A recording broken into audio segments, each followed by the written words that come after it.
Saudara-saudariku yang dikasihi Tuhan, Shalom, salam damai sejahtera untuk Anda semua. Selamat bertemu dalam renungan harian Katolik secara khusus di dalam masa Prapaskah ini.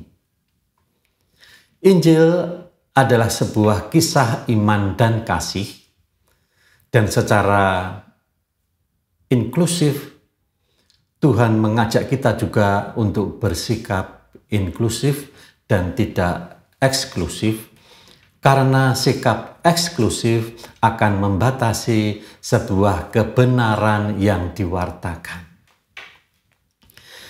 Maka mari kita melihat Injil hari ini dari Injil Lukas bab 4 ayat 24 sampai dengan 30. Intisari dari Injil ini adalah sebuah kisah yang menggambarkan bagaimana ketika Yesus datang ke tempat ia dibesarkan, yaitu Nazaret.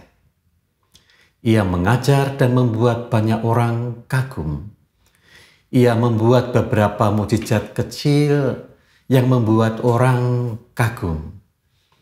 Tetapi apa yang terjadi kemudian ketika orang mulai mempertanyakan, bukankah ia ini anak Yusuf yang ada bersama kita, seorang tukang kayu? Bukankah saudara-saudaranya yang lain ada di antara kita? Sikap meremehkan atau menolak yang tidak sesuai dengan harapan mereka itu menyebabkan sebuah kebenaran, perbuatan baik tidak akan mampu dilihat dengan benar.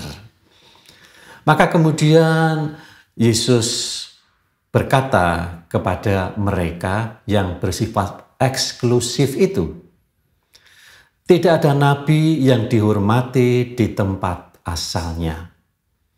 Maka baik Nabi Elia ataupun Elisa tidak melakukan perbuatan-perbuatan ajaibnya, yaitu mukjizat kesembuhan dalam lingkungan dunia Israel. Tetapi justru mukjizat ada di dalam dunia-dunia di luar Israel, walaupun yang melakukan adalah Nabi Israel. Karena kemarahan itu, yaitu orang-orang yang tidak mau menerima perkataan Yesus yang benar itu, kemudian mereka menggiring Yesus untuk dilemparkan dari atas bukit. Kisah ini tentu merupakan kisah zaman ini juga, bukan? Sebuah kisah yang dapat kita refleksikan untuk melakukan pertobatan sosial, pertobatan spiritual, yang mengajak kita untuk melihat sebuah peristiwa dalam terang iman, kasih, dan persaudaraan. Kita ambil contoh beberapa kisah orang-orang yang sedang memperjuangkan keadilan ataupun memperjuangkan hal-hal yang berkaitan dengan pertobatan, terutama pertobatan ekologis.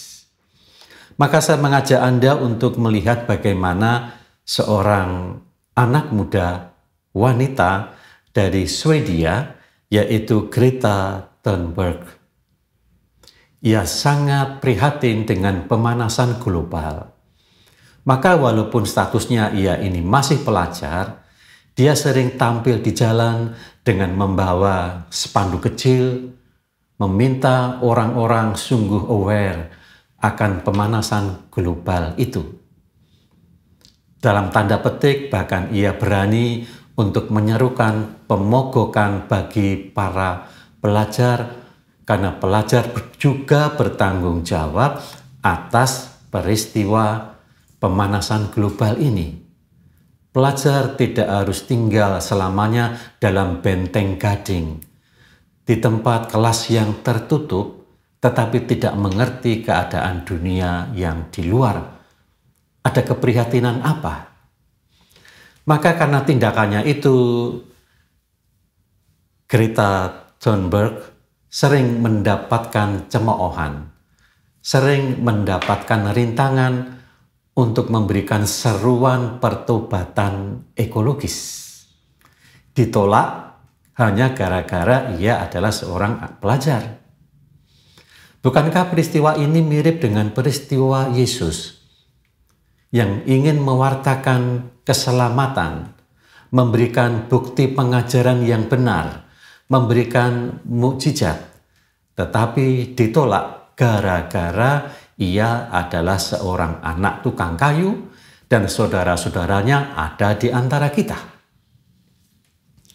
Mari kita mengajak mereka yang sering menolak untuk mengerti benar, baik kita melihat dan bersama-sama memahami kebenaran itu bukan yang bersifat eksklusif, tetapi bersifat inklusif, dalam arti kebenaran itu memang harus dipandang dari banyak sudut pandang. Mari kita juga ajak Anda untuk melihat bagaimana nasib para pemimpin pembaharu sosial, pertobatan sosial. Saya ambil contoh beberapa orang yang kiranya sangat dekat dengan kita. Pertama tentu saja adalah Ibu Teresa dari Kalkuta. Dia memang sudah terkenal di dunia, tetapi mengertikah Anda di India tempat dia berkarya, itu juga mengalami hambatan? Ini sebuah paradoks bahwa apa yang ia kerjakan itu mempengaruhi pandangan dunia, tetapi tidak berpengaruh terhadap pandangan lokal. Beberapa hal yang dapat kita catat adalah Ibu Teresa kadang-kadang mendapat keluhan bahwa apa yang ia kerjakan itu sebetulnya tidak cukup. Tidak akan merubah struktur sosial ataupun struktur ekonomi. Mereka meminta sangat berlebihan kepada Ibu Teresa. Ibu Teresa bukanlah ahli ekonomi. Dia bukan pemimpin, tetapi dia adalah pemimpin pertobatan sosial. Itulah yang sebetulnya juga dapat kita lihat kembali di dalam pertobatan kita. Maka saya akan mengajak Anda untuk melakukan refleksi-refleksi pertobatan. Mungkin agak banyak pertanyaannya, tetapi tidak mengapa. Siapa tahu di antaranya ada sesuatu yang cocok di hati Anda. Yang pertama, kita sering memiliki harga diri yang berlebihan. Itulah yang menyebabkan kita tidak memiliki sifat inklusif, menerima pandangan orang lain, menerima kebaikan orang lain, menerima keunggulan orang lain, bahkan keunggulan orang lain, kebaikan orang lain, seolah-olah justru itu menyerang diri kita. Apakah itu pernah terjadi dalam hidup Anda dan juga dalam hidup saya? Sekali waktu pastilah terjadi. Tetapi dalam masa prapaskah ini, mari kita mengembangkan sikap kerendahan hati. Lebih parah lagi, kadang-kadang kita tidak bisa menerima perubahan yang ada. Sebaliknya, kita menolak. Lebih parah lagi, bahkan sesuatu yang baik yang dilihat oleh orang lain tidak kita terima karena kita belum pernah mencobanya. Memang itulah sebuah keengganan dalam perubahan. Perubahan pasti membuat hati kita tidak nyaman. Perubahan pasti membuat ritme hidup kita harus berubah. Itulah yang menyebabkan adanya suatu ketidaknyamanan. Apakah Anda pernah mengalami ketidaknyamanan, padahal kalau dilakukan ketidaknyamanan itu justru memberikan kebaikan kepada kita? Mari kita juga berubah menjadi lebih baik dalam bidang rohani, tetapi jangan lupa juga dalam bidang duniawi. Karena pertobatan kita tidak pernah hanya bersifat spiritual. Pertobatan kita bisa bersifat ekologis, eklesial, sosial, budaya, bahkan politis. Karena kebijakan yang tidak memihak kepada ekologis, yang tidak memihak pada kebenaran dan keadilan sosial, pastilah itu akan memberikan kebijakan politis yang menyengsarakan banyak orang. Maka jangan alergi dengan kata pertobatan politis.